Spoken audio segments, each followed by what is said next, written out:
మహిళా సాధికారతకు కూటమి ప్రభుత్వం పెద్దపీట వేస్తోందని రాష్ట్ర విద్యుత్ శాఖ మంత్రి గొట్టిపాటి రవికుమార్ పునరుద్ఘాటించారు. సూపర్ 6 సూపర్ హిట్ లో భాగంగా శుక్రవారం పల్నాడు జిల్లా కారంపూడి పట్టణంలోని స్థానిక R&B బంగ్లా ఎదురు ఏర్పాటు చేసిన స్త్రీశక్తి మహిళలందరికీ ఉచిత బస్సు ప్రయాణం విజయోత్సవ సభలో మంత్రి గొట్టిపాటి, మాచర్ల శాసనసభ్యులు జూలకంటి బ్రహ్మానందరెడ్డి ముఖ్య అతిథులుగా హాజరయ్యారు. నియోజకవర్గ వ్యాప్తంగా దాదాపు 8,000 మందికి పైగా మహిళలు ఈ సభకు తరలివచ్చి మహిళల ఆర్థిక చేయూతకు సంస్కరణాత్మక సంక్షేమాన్ని అందిస్తున్న కూటమి ప్రభుత్వానికి ముఖ్యమంత్రి నారా చంద్రబాబు నాయుడుకు కృతజ్ఞతలు తెలుపుతూ భారీ ర్యాలీతో వారి అభిమతాన్ని చాటుకున్నారు. ముందుగా స్థానిక మెయిన్ రోడ్లో మహిళలు వివిధ రకాల సాంస్కృతిక నృత్యాలు, సూపర్ 6 పథకాలను మేళవించి వినూత్నంగా తయారు చేసిన గజమాలతో మంత్రి గొట్టిపాటి, జూలకంటిలకు నియోజకవర్గ మహిళలు ఘన స్వాగతం పలికారు. అనంతరం సభావేదిక వద్ద గర్భిణీ స్త్రీలకు మంత్రి, ఎమ్మెల్యే చేతులపై శ్రీమంతం కార్యక్రమాన్ని నిర్వహించి ఆశీర్వదించారు. అనంతరం కార్యక్రమాన్ని ఉద్దేశించి వేదికపై మంత్రి గొట్టిపాటి మాట్లాడుతూ ఇది మహిళా పక్షపాత ప్రభుత్వమని, మహిళల ఆర్థిక చేయూతకే తల్లికి వందనం, స్త్రీశక్తి మహిళలందరికీ ఉచిత బస్సు ప్రయాణం, దీపం పథకం 1-2 పథకాలని ఆయన చెప్పుకొచ్చారు. అర్హులుగా ఉండి ఎవరికైనా పింఛను రాకుంటే వారు ప్రభుత్వాధికారులను సంప్రదిస్తే వారికి ఖచ్చితంగా పింఛన్ను మంజూరు చేస్తామని హామీ ఇచ్చారు. అమరావతి, పోలవరం నిర్మాణాలు కూటమి ప్రభుత్వం ముందున్న లక్ష్యాలని, విశాఖను ఆర్థిక రాజధానిగా తీర్చిదిద్దటమే చంద్రబాబు నాయుడు కర్తవ్యమని గుర్తు చేశారు.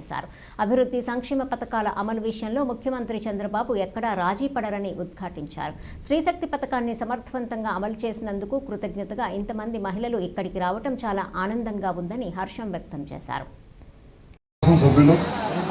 నాకు ఎమ్మెల్యే కాకముందు నుంచి కూడా అపోజిషన్ ఉన్నప్పుడు కలిసిమెలిసి తిరిగి పార్టీ కోసం కష్టపడి పనిచేసిన మా మిత్రుడు బ్రహ్మానందరెడ్డి గారికి, ఇక్కడికి పలు గ్రామాల నుంచి ఇచ్చేసిన సోదరిమణులకి అందరూ కూడా పేరు పేరు నా నమస్కారాలు. బ్రహ్మారెడ్డి గారు అన్ని కూడా చెప్పడం జరిగింది, ఏ కార్యక్రమాలు చేశాము అన్ని విషయాలు కూడా మీకు చెప్పడం జరిగింది. ముఖ్యంగా ఈ ప్రభుత్వం అధికారంలోకి వచ్చి 1 సంవత్సరం 3 నుంచి 4 నెలలు అయింది. మేము కూడా చంద్రబాబు నాయుడు గారు ఇన్ని పథకాలు చెప్తుంటే మొదట భయపడ్డాం. ఇన్ని పథకాలు చెప్తా ఉన్నారు, మన కొత్తగా ఏర్పడిన రాష్ట్రం, గడిచిన ప్రభుత్వం రాష్ట్రాన్ని సర్వనాశనం చేసి అప్పుల పాలు చేసింది. చూస్తూ ఉన్నారు జగన్మోహన్ రెడ్డి, నేను బటన్ నొక్కాను, చాలా పెద్ద ఎత్తున సంక్షేమ కార్యక్రమాలు చేశాను, చంద్రబాబు నాయుడు గారి ప్రభుత్వం వచ్చిన తర్వాత చేయలేదని చెప్పి ఒక అబద్ధపు ప్రచారాన్ని ప్రజల్లోకి తీసుకెళ్తున్నాడు. మీరు చూడండి, ఒక పెన్షన్ 2,000 నుంచి 3,000 చేయడానికి ఆయనకు 5 సంవత్సరాలు పట్టింది. చంద్రబాబు నాయుడు గారికి కూటమి ప్రభుత్వానికి ఒక్క సంతకంతో 34 లక్షల రూపాయలు, 34,000 మంది పెన్షన్లు, 64 లక్షల రూపాయలు ఖర్చు పెడతా ఉన్నారు. గడిచిన 5 సంవత్సరాల్లో భర్త చచ్చిపోతే భర్తకు పెన్షన్ వస్తూ ఉంటుంది. భర్త చచ్చిపోతే గతంలో కూడా గడిచిన 5 సంవత్సరాలు ఒక్క సబ్స్టేషన్ కట్టలేదు. ఇప్పుడు 2-3 సబ్స్టేషన్స్ కడతాం. బ్రహ్మానందరెడ్డి గారు 220 kV సబ్స్టేషన్ కట్టాలని అడిగారు. దాదాపు 60-70 కోట్ల రూపాయలు ఖర్చు అవుతుంది. అయినా సరే ప్రభుత్వానికి నివేదిక పంపించాం, తొందరలోనే అది కూడా కడతాం. ఈ మధ్యకాలంలో పోల్సు, వైర్లు ఇవన్నీ కావాలని అడిగారు.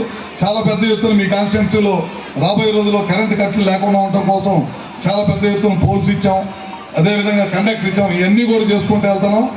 త్వరలో హౌసింగ్ సంబంధించి ఇల్లు కూడా చాలా మంది అడుగుతున్నారు గ్రామాల్లో, అవి కూడా తప్పకుండా చేస్తామని చెప్పి కూడా మీ అందరికీ తెలియజేసుకుంటూ, ఈ ప్రభుత్వం 1 సంవత్సరం 3 నెలల్లోనే ఎక్కడ కూడా ఇబ్బంది లేకుండా, ప్రజల మీద కక్ష సాధింపులు లేకుండా ఈ కార్యక్రమాలన్నీ చేసుకుంటూ ప్రజలకు చేరాలనేది ఈ ప్రభుత్వం ఒక ముఖ్య ఉద్దేశం.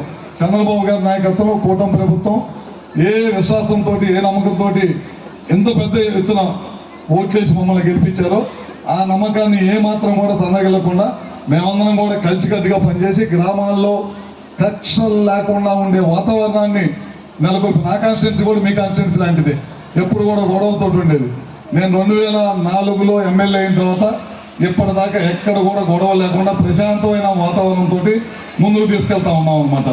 అదేవిధంగా మీ కాన్స్టిట్యున్సీ కూడా అమరావతి మనకి రాజధాని, అదేవిధంగా మనకి వైజాగ్ ఉంటే అక్కడ కూడా డెవలప్ చేయాలి, ఆర్థిక రాజధానిగా ఆర్థికంగా అక్కడ అన్ని ఏ విధంగా అవకాశం ఉందో అన్నీ కూడా అక్కడ నెలకొల్పాలనే ఉద్దేశంతో పనిచేస్తున్నారు. ఇక్కడ రాజధాని నిర్మిస్తే అక్కడ ఆర్థిక రాజధాని నిర్మిస్తున్నారు. దేశానికి ఢిల్లీ రాజధాని, బాంబే ఏ విధంగా ఆర్థిక రాజధానిగా ఉందో అదేవిధంగా మన రాష్ట్రానికి కూడా అన్ని ప్రాంతాలు సమానంగా డెవలప్ చేయాలనే ఉద్దేశంతో ఆ విధంగా చేస్తూ ఉన్నారు. అదేవిధంగా పోలవరం డ్యామ్ ఉంది. పోలవరం డ్యామ్ తోటి 70% BSc రాస్తే కానీ ప్రభుత్వానికి ఉద్యోగం రాదు, టీచర్ ఉద్యోగాలు రావు. వాళ్ళకి వయసు దాటిపోయిన తర్వాత 40 సంవత్సరాలు దాటిపోయిన తర్వాత మీరు ఉద్యోగానికి అర్హులు కాదంటారు. లోకేష్ గారు పాదయాత్ర చేసేటప్పుడు చాలామంది డిఎస్సి చదువుకున్నామన్నా ఖాళీగా ఉన్నాం, పాఠశాలలో ప్రభుత్వ ఉద్యోగాలు కల్పించే అవకాశం కలిగించమంటే ఈ ప్రభుత్వం అధికారంలోకి రాగానే డిఎస్సి చేపట్టాం.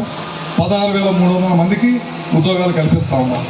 ముఖ్యంగా ఈ ప్రభుత్వం ఒకటి నిర్ణయించుకుంది, మనము తినక పిల్లల్ని చదివించుకుని మా పిల్లలు మాలాగా ఉండకూడదు, బాగా చదువుకోవాలి, చదువుకుంటే కనుక మా పిల్లలు భవిష్యత్తు బాగుండాలి, ఉద్యోగాలు చేయాలని ప్రతి ఒక్క తల్లిదండ్రులకి కోరుకుంటుంది. నాతో సహా అందరి పిల్లల మీద మా పిల్లలు మంచి ఉద్యోగం చేయాలి, మంచిగా స్థిరపడాలని కోరుకునేది. అందుకని ఈ ప్రభుత్వం జగన్మోహన్ రెడ్డి టైంలో చాలామంది వ్యాపారస్తుల్ని వేధించి ఈ రాష్ట్రాన్ని వదిలిపెట్టి వెళ్ళిపోయి బ్రహ్మారెడ్డి గారితో కలిసి పాల్గొనే అవకాశం కలిగినందుకు మరొకసారి పేరు పేరున అభినందనలు తెలియజేసుకుంటూ, దాదాపు చాలా సమయం అయింది మీకు కూడా, దాదాపు పొద్దున్నే వచ్చి ఉంటారు, 10 వచ్చి ఉంటారు మీరు కూడా, దాదాపు 1:30 అయింది. ఇంకా ఎక్కువ సేపు చెప్పడం కూడా భావ్యం కాదు. మేము చేసే కార్యక్రమాలు అన్నీ కూడా మీ దృష్టికి తీసుకొచ్చాం. మీ గ్రామాల్లో ఎక్కడైనా అర్హులైన ఎవరికన్నా రాకపోయినా సరే అదే విధంగా బాధ్యత తీసుకొని అందరూ కూడా అర్హులందరూ కూడా ఈ కార్యక్రమాలు వచ్చే విధంగా చేస్తామని చెప్పి కూడా సంబంధించిన వాళ్ళు పెన్షన్లు పీకేస్తారని ఒక చెడు ప్రచారం చేస్తూ ఉన్నారు. మేము ఈ వేదిక మీద నుంచి ఒక మాట ఇస్తా ఉన్నాం, ఈ రాష్ట్రంలో కానీ ఈ జిల్లాలో కానీ ఈ కాన్స్టిట్యున్సీలో కానీ అర్హులైన వాళ్ళకి ఏ ఒక్కరికి కూడా వికలాంగులకి పెన్షన్ తీసేయమని చెప్పి కూడా సభాముఖంగా మీ అందరికీ తెలియజేస్తా ఉన్నాను. అలాంటి ఏదైనా జరిగితే మా దృష్టికి తీసుకురండి, అధికారులు సరిచేసి ఇమీడియట్గా వాళ్ళ పెన్షన్ వాళ్ళకి ఇప్పిస్తాం. ఈ ప్రభుత్వం పేద ప్రజలకి పనిచేయడానికి ఉన్న ప్రభుత్వం కానీ ఏ ఒక్కరికి కూడా అన్యాయం చేయము. ఎట్లయితే మనం చెప్పుకోలేకపోతే మనం తప్పు చేసినట్టు. అలాగే రవన్న, నేను మంత్రి గారిని ఎప్పుడూ పిలవను, అన్నానే పిలుస్తాను. నాకు చాలా ఆనందంగా ఉంటా, ఆత్మీయుడిగా ఉంటారు ఆయన. ఈరోజు మనం గ్రామాల్లో కొత్తగా కరెంటు పోల్స్ వేస్తున్నాం, మీ అందరూ కూడా చూస్తూ ఉన్నారు. దానికోసం, పోలవరం కోసం, విశాఖ ఉక్కు కోసం, ఈ రాష్ట్రంలో యువత కోసం కాగ్నిజెంట్, గూగుల్, అలాగే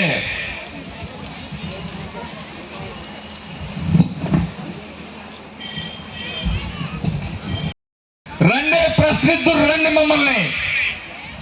అమాయకులకి అబద్ధాలు, మీ బునుగు మీడియా ద్వారా అసత్య ప్రచారాలు కాదు. ఒకసారి సమాధి కట్టారు, మళ్ళీ మీకు సమాధి కట్టడానికి ఈ రాష్ట్ర ప్రజానీకం సిద్ధంగా ఉంది. కాబట్టి మీ అందరికీ మళ్ళీ ఇటువంటి పిచ్చి వాగుడు అయితే ప్రజలు బుద్ధి చెప్పే రోజు దగ్గరే ఉందని చెప్తూ కూటమి ప్రభుత్వాన్ని ఆదరించారు.